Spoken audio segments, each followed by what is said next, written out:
Acho que já está todo mundo com a minha tela aparecendo. Bom, então, a gente sabe que a sexualidade é uma questão basilar na história da humanidade e ela sempre foi, muitas vezes, utilizada como instrumento de repressão, de dominação, de sorte que todos nós, espíritos multimilenares, que já tivemos a oportunidade de participar da humanidade nas suas mais diversas estruturas sociais ao longo dessa história, fomos de alguma maneira impactados por essas questões, né? Mas quando a gente analisa essa perspectiva do ponto de vista da nossa evolução como espírito, né, criados simples, ignorantes, porém destinados à perfeição, né, à perfeição relativa que é possível à nossa humanidade, é interessante colocar como que a sexualidade está de fato relacionada com o nosso processo evolutivo. E aí eu trouxe uma questão para a gente começar a discutir, a refletir um pouco sobre o assunto, uma questão do Livro dos Espíritos, duas na verdade, que são relacionadas, que é, perdão, se, se os espíritos têm sexo, né?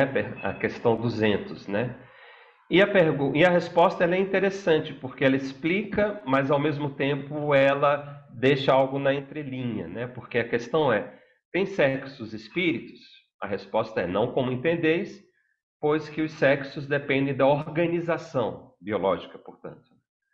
Há entre eles amor e simpatia, mas baseados na concordância dos sentimentos. E a questão seguinte: em nova existência, pode o espírito que animou o corpo de um homem animal de uma mulher e vice-versa? De certo, são os mesmos espíritos que animam os homens e as mulheres. E o que eu acho de mais encantador na doutrina espírita, né, quando a gente considera o conjunto da obra, é justamente o Livro dos Espíritos ter essa simplicidade objetiva e direta. Nada de você se valer de conceitos muito rebuscados, de teorias que são difíceis de você conseguir compreender claramente o que está querendo ser dito, né? Os espíritos eles sempre respondem de maneira muito direta. Então, o que a gente tem aqui, né? De uma certa forma, quebra um pouco essa mística da essencialidade do sexo. Nessas duas questões, pelo menos para mim, fica claro que o sexo é uma das ferramentas evolutivas que nós temos para o nosso aperfeiçoamento.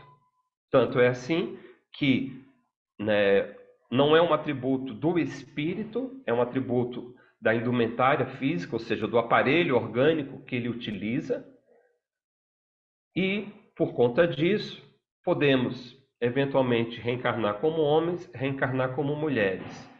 Eu acabei não colocando aqui nesse slide para não ficar muita coisa, mas na questão seguinte, na 202, Kardec faz um comentário, o primeiro desse grupo, né, que elucida mais, né, essas questões. Ele fala que os espíritos encarnam como homens ou como mulheres porque não têm sexo, visto que lhes cumpre progredir em tudo. Cada sexo, como cada posição social, lhes proporciona provações e deveres especiais, e com isso, ensejo de ganharem experiência. Aquele que só como homem encarnasse, só saberia o que sabem os homens. Né? Então, assim, eu acho sensacional essa visão. Então, porque um dos pontos que particularmente me chama muito a atenção dentro dessa perspectiva, dessa ideia, é que na nossa sociedade atual, por conta de todo esse histórico, o sexo em si, ele é supervalorizado. Supervalorizado no sentido de que ele não seja importante para a experiência, para o equilíbrio e para a felicidade humana, mas que se coloca ele num patamar que vai além do que poderíamos esperar dele. E com isso você gera expectativas ou, de certa maneira, você transfere para a vivência sexual determinada parcela da sua felicidade que não vai ser possível alcançá-la pelo sexo. Porque ele tem um papel específico, né? Somos homens e somos mulheres porque, como tais, viveremos experiências específicas, né? A mais óbvia de todas, por exemplo, no caso das mulheres, é a maternidade. Algo que, como homem, por mais que você participe, que você esteja, de fato, muito presente no dia a dia, né, da criação, do apoio parental, né, certos sentimentos e certas sensações somente a mulher o terá. Assim como também o homem, especialmente nas sociedades, né, um pouco mais antigas, né, dos nossos pais e avós, a responsabilidade de ser o provedor, de ser o mantenedor da estrutura social da família, né, da sua proteção, enfim, né, que acarreta uma série de responsabilidades e expectativas do seu papel, né? Então, nesse sentido, nós temos que o sexo é isso, é um atributo de quando o espírito está encarnado, para que ele possa ter acesso a experiências e vivenciá-las. É claro que existem aqui desdobramentos psicológicos, porque embora o espírito como essência, ou seja, aquele princípio inteligente, né, como a gente tem definido nas primeiras perguntas do Livro dos Espíritos, desse princípio inteligente, nós temos uma identidade psicológica. E a identidade psicológica, ela é fruto ou ela é construída ao longo das nossas experiências, tanto no mundo espiritual como no mundo físico. Então, o fato de você reencarnar como um homem vai acarretar determinadas características na construção da nossa psicologia.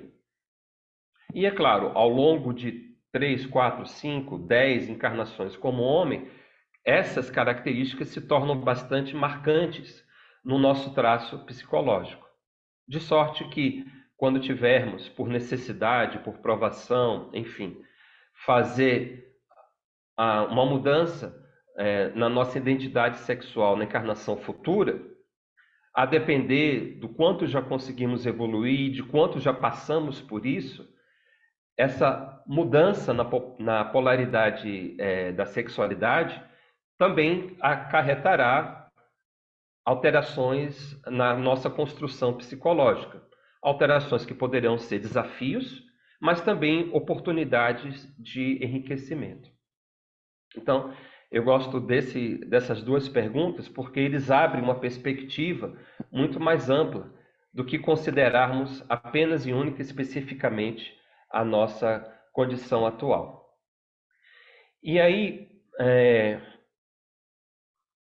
um ponto que a gente pode refletir a partir daí é qual é né, se você considerar que ao estarmos encarnados, tudo que nos acontece são oportunidades de evolução e que o nosso corpo físico ele é um instrumento evolutivo, e considerando especificamente a questão da sexualidade, o que seria a sexualidade positiva para a construção da nossa evolução? O que seria a sexualidade saudável, né? Então nós temos que, do ponto de vista biológico, assim considerada pela Organização Mundial da Saúde, a sexualidade é uma das necessidades básicas do ser humano, junto com a alimentação, com o repouso, com a moradia, com acesso à educação. A sexualidade é uma das necessidades básicas do ser humano. E nós, ao envergarmos um corpo biológico, nós sentimos o impacto dessas necessidades, né? Basta ficar um dia inteiro sem poder nos alimentar, que vamos sentir o nosso corpo clamando pela ingestão do alimento. Basta uma noite de sono mal dormida ou não dormida e passamos o dia inteiro como zumbis, porque a nossa estrutura biológica não consegue funcionar a contento porque um dos seus elementos básicos lhe foi privado. Então, também, nesse mesmo propósito, nós temos a questão da sexualidade. A sexualidade ela é essencial para a nossa felicidade, para o nosso equilíbrio orgânico, né?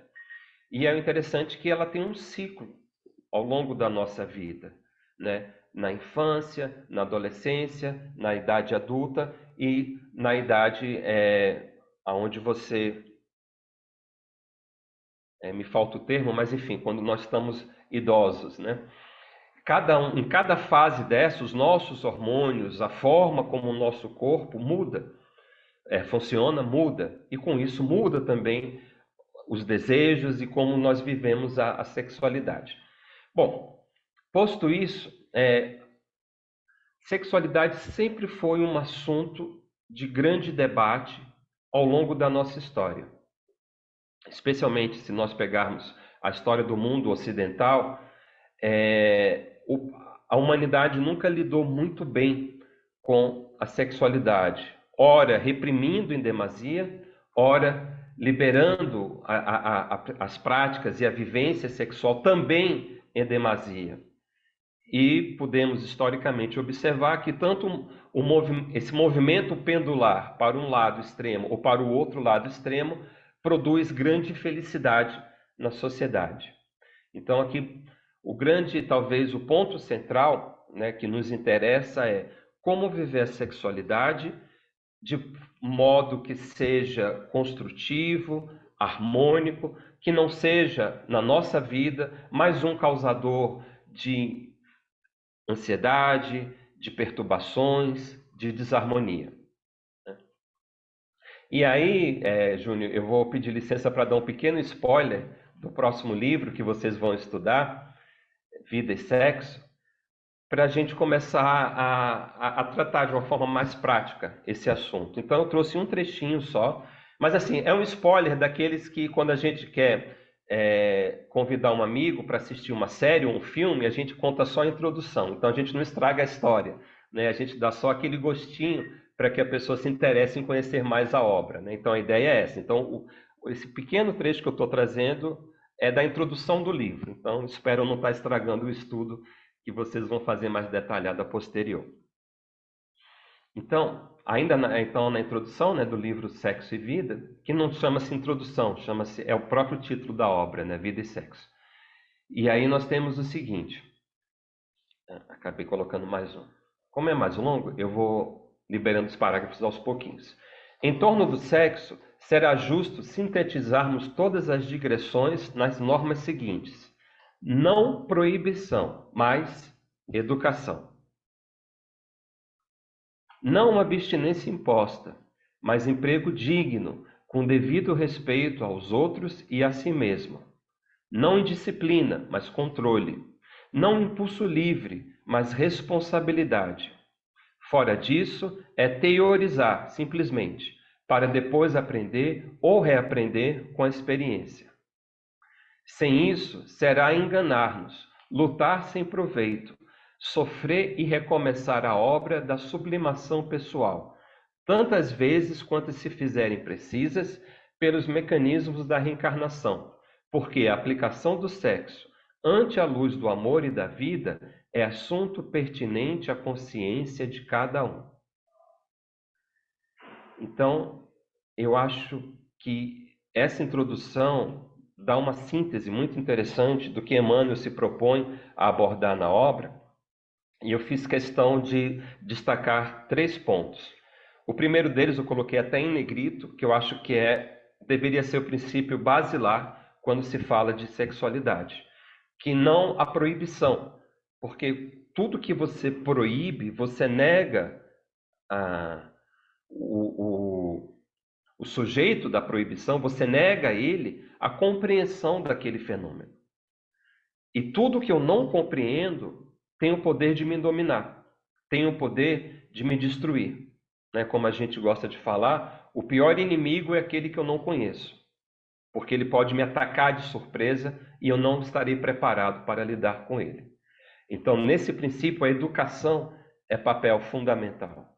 Porque pelo esclarecimento, eu compreendendo o que se passa em mim, eu tenho muito mais condições de conseguir realizar o que Emmanuel propõe nos outros 2 parágrafos, o emprego digno, por exemplo. Né? Como que eu vou utilizar digna, né? Imagine que eu sou um trabalhador, como que eu vou utilizar da melhor forma possível uma ferramenta que eu não a conheço, que eu não sei os seus limites, que eu não sei a forma que ela deve ser corretamente empregada e assim por diante. Então, nesse sentido, a educação sempre foi em todas as áreas, e na educação e na sexualidade não poderia ser diferente, sempre foi, sempre será a melhor abordagem, a melhor ferramenta. E aí eu trago também mais outros 2 destaques, o devido respeito aos outros e a si mesmo. Então, a sexualidade, para ela ser vivida de forma harmônica, de forma feliz, ela requer um respeito, né?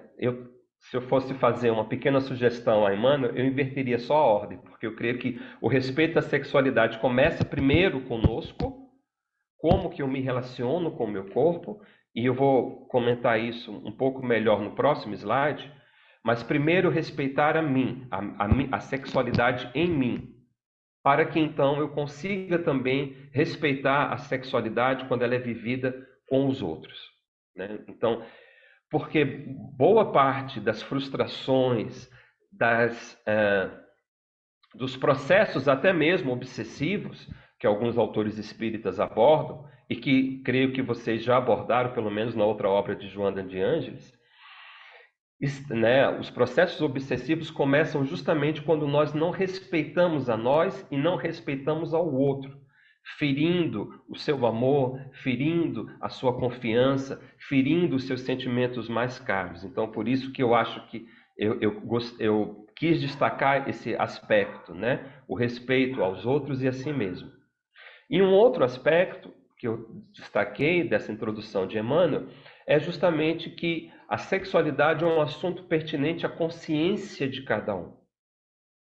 Porque é algo que é muito pessoal. Como eu vivo a minha sexualidade, não há um padrão, um conjunto de normas, além dessas mais, vamos dizer, de cunho mais amplo. Tirando essas normas de cunho mais amplo, como essas que Emmanuel destaca, não existe uma regra específica para como eu devo viver a minha sexualidade. E hoje, né, graças ao avanço das ciências, nós sabemos, por exemplo, que a sexualidade ela se manifesta de inúmeras maneiras. Existe, inclusive, né, como tomamos consciência cada vez de forma mais crescente, mas de 10 anos para cá, de uma forma mais clara, pessoas que não possuem manifestação de sexualidade. Né? São as pessoas chamadas de assexuais, né? Que também é interessante, sofrem tanto preconceito quanto aquelas que também, qualquer pessoa que tem uma forma de viver a sua sexualidade que não seja aquela que é mais comum, é vítima de preconceito. Então, só para ilustrar como que a sexualidade é um assunto pertinente à consciência de cada um. Porque eu posso ir desde um aspecto de pessoas que simplesmente não possuem qualquer expressão da sexualidade em si, como as diversas outras formas. E aqui, quando eu entendo que quando Emmanuel fala que diz respeito à consciência, ele está falando do livre-arbítrio, de como você consegue compreender a si e ao mundo em que você vive. Então, dessa maneira, não existe um manual de práticas sexuais recomendáveis, porque ele vai estar intimamente relacionado à consciência de cada um. E nesse sentido, pegando especialmente o foco nessa última frase que eu destaquei, eu trouxe um vídeo curto, 1 minuto e meio mais ou menos, de uma pergunta e resposta que foi feita ao Alberto Almeida. Não sei se todos conhecem, mas Alberto Almeida é um médico homeopata, é espírita, palestrante, escritor de diversos livros, né, especialmente no campo da literatura espírita, e que tem uma visão muito lúcida sobre vários assuntos. E aí fizeram uma pergunta para ele que, quando chega de bate-pronto, a gente tem que parar um pouquinho para refletir antes de responder. E eu gostei muito da forma como ele colocou a resposta para uma pergunta que poderia constranger talvez muitas pessoas. Então, deixa eu só mudar o meu compartilhamento para trocar para o vídeo.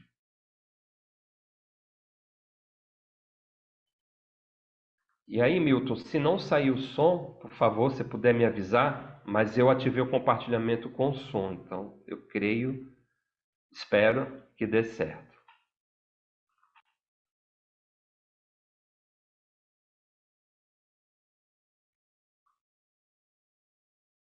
Eu espero que todo mundo esteja vendo.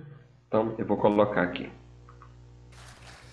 Alberto, a pergunta é: o que dizer do sexo oral e do sexo anal? A conduta sexual do casal, ela precisa ser discutida com o casal. É comum vir a pergunta querendo uma regra. A doutrina espírita ela não trata isso de uma forma a poder fazer receitas, porque o que se ajusta num não se ajusta no outro.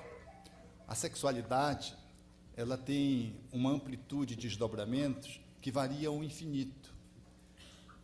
Se você tenta implementar uma normativa que se adequa a um casal, a todos, você cria um descompasso e vai criar muito conflito. Então é comum as pessoas quererem uma norma que a gente diga como é, mas daqui a pouco quase fazer um laboratório. Olha, é assim que faz sexo. Sexo espírita. Não existe isso.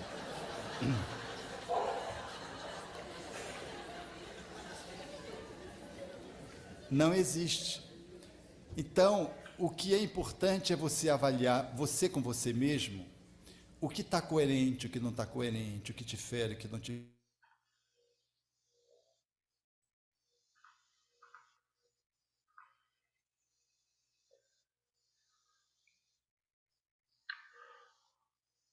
Paramos de ouvir, não sei se de propósito. Não, né, não. Deixa eu voltar aqui um pouquinho. norma que a gente diga como é, mas daqui a pouco quase fazer um laboratório. Olha, é assim que faz sexo. Sexo espírita. Não existe isso.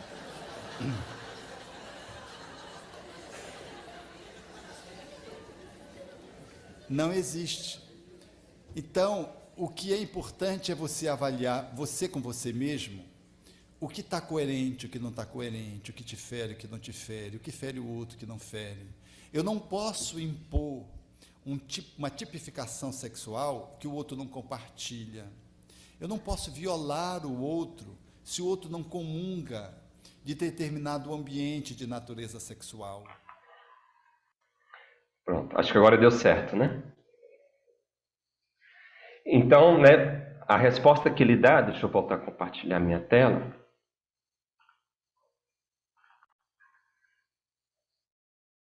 Tá bem dentro, né, do que Emmanuel fala aqui. Eu perdi só um pouquinho que eu perdi a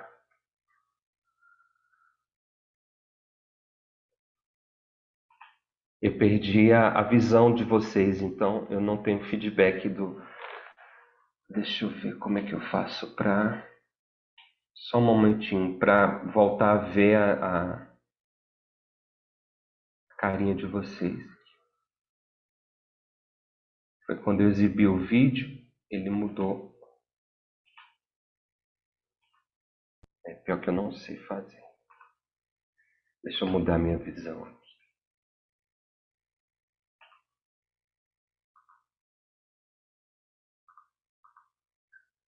Foi isso.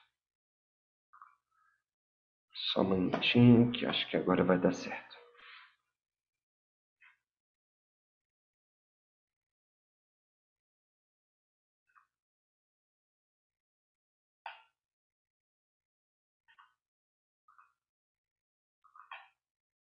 Ah, tá, agora sim, agora eu consigo ver todo mundo. Minha tela voltou a aparecer, né?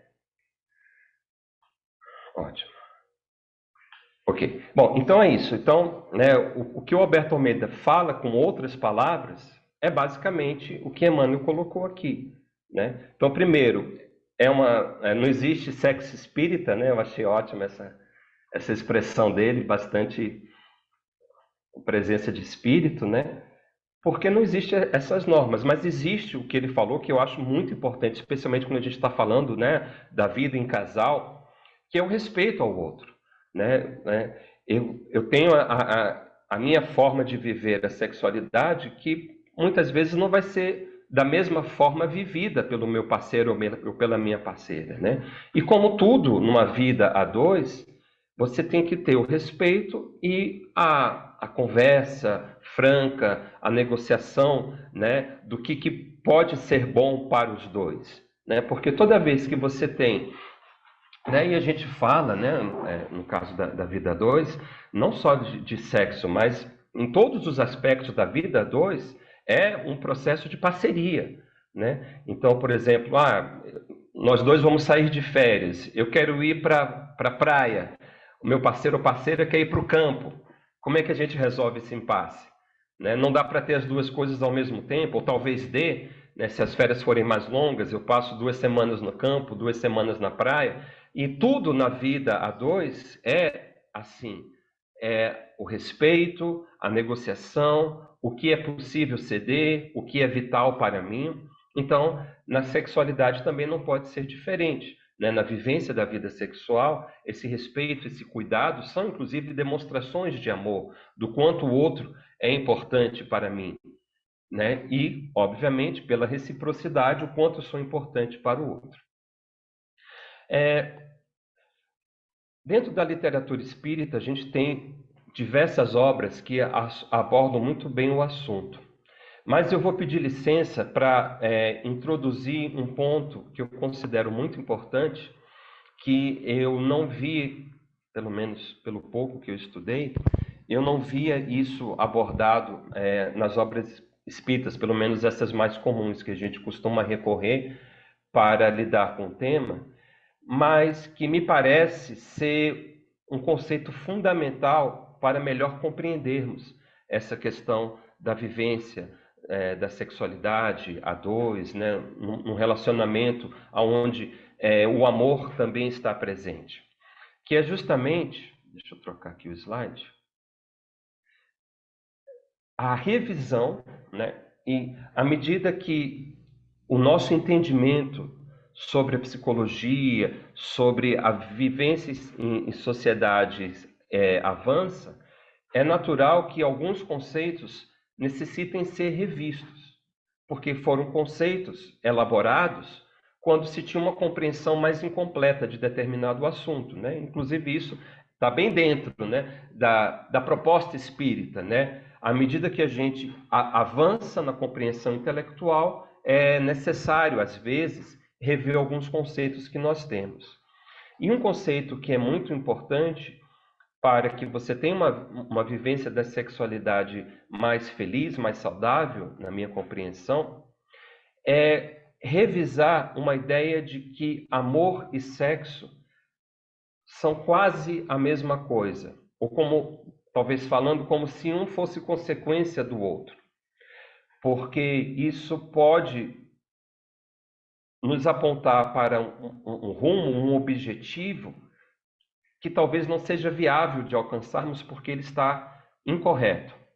Então, né, como eu disse, eu vou agora nesse slide sair um pouco, né, do campo espírita, dos autores espíritas, para trazer um médico, psiquiatra e psicoterapeuta, escritor de inúmeras obras, trabalhou especialmente, né, com as questões do amor e da sexualidade por mais de 40 anos na sua vivência clínica, que é justamente, e ele acha muito importante separar o que é amor do que é sexo.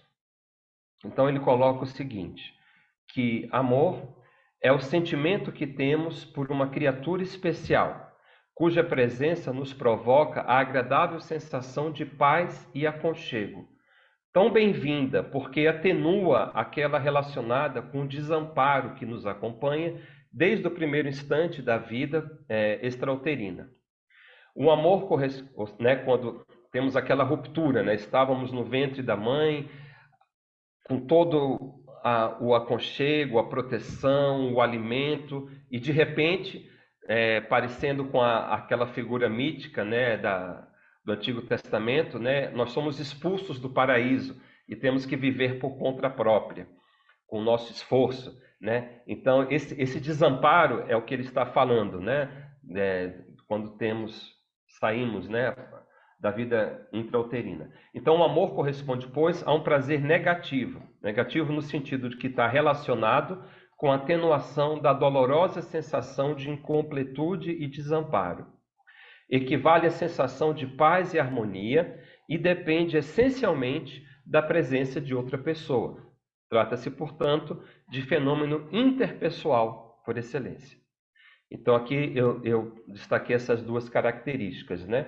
Então, prazer negativo por isso, né? Porque desde quando nascemos, né, nós sentimos essa incompletude, né? E buscamos sentir novamente aquela paz, aquele aconchego, né? Então, nós temos uma dor, digamos, existencial, né?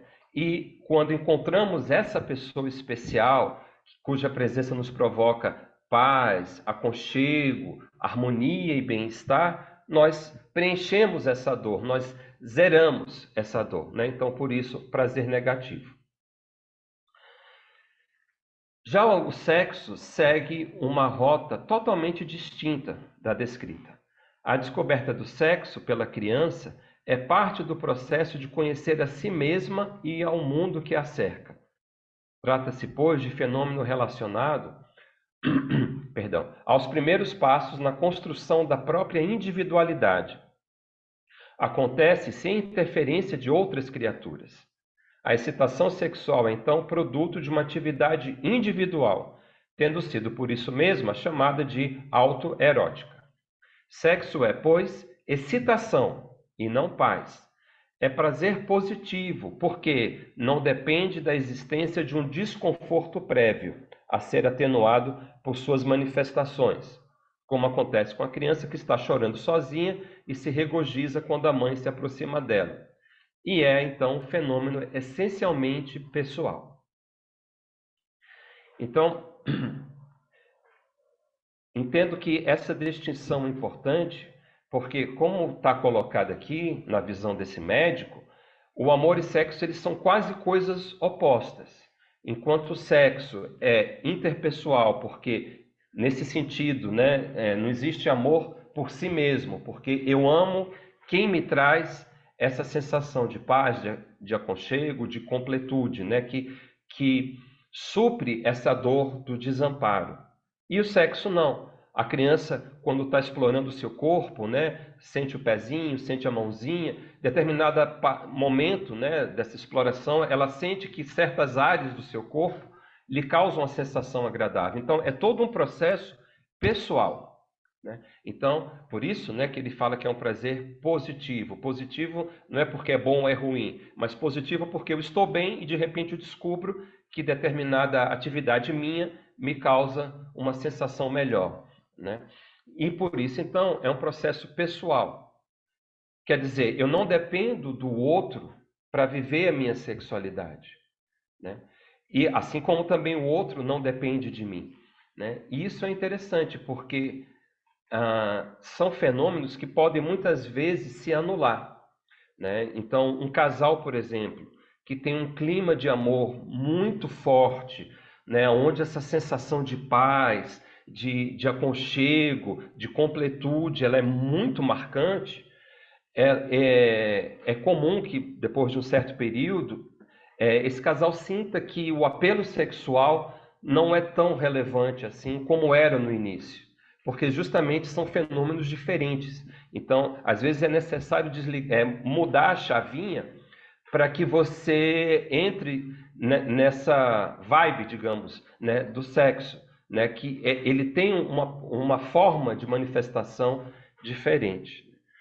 E eu estou olhando aqui o meu relógio, Milton, desculpa, eu tinha Eu só trouxe 4 slides achando que eu ia conseguir vencê-los rapidamente, mas eu já estou vendo aqui que o meu tempo estourou. Então, até porque assim, é um assunto que quando a gente pega Divaldo, pega Raul Teixeira, pega Alberto Almeida, a gente vai procurar no YouTube, são vídeos de 3, 4 horas, porque é um assunto muito amplo, né? Então, só para a gente concluir e dar tempo, né, das pessoas também colaborarem, né, com esse nosso assunto, eu vou trazer só para a gente concluir essas considerações, vamos colocar assim, um trecho de Joana de Anjos, do livro O Despertar do Espírito, onde ela coloca o seguinte: Freud, com muito acerto, descobriu na libido, desejo sexual, a resposta de inúmeros transtornos psicológicos e físicos, psiquiátricos e comportamentais que afligem o ser humano.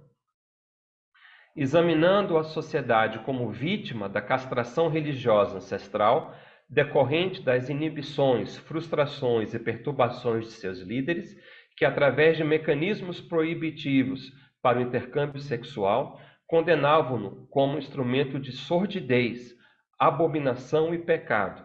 Teve a coragem intelectual e científica de levantar a bandeira da libertação, demonstrando que o gravame se encontra mais na mente do indivíduo do que no ato propriamente dito. A contribuição de Freud para a libertação da criatura humana, arrancando-a da hipocrisia vitoriana e clerical anteriores, dando-lhe dignidade, é de valor inestimável. O que tem faltado é conveniente orientação educacional, olha aí, novamente, né, educação, para a vida sexual, assim como equilíbrio por parte de religiosos e educadores, líderes de massas e agentes multiplicadores sociais, que sempre refletem as próprias dificuldades de relacionamento e vivência sexual. Então, essa questão da educação, né, que mais uma vez, né, Emmanuel colocou, Joana de Ângeles colocou, ela é, na verdade, essencial para todos os aspectos, né? Se considerarmos que, na perspectiva da OMS, o sexo é uma necessidade básica do ser humano, assim, por exemplo, como a alimentação, tudo aquilo que é feito de forma compulsiva gera em nós desarmonia. A alimentação compulsiva gera desarmonia. O trabalho compulsivo, né, que a gente chama hoje em dia de workaholic, gera desarmonia. O sexo compulsivo também.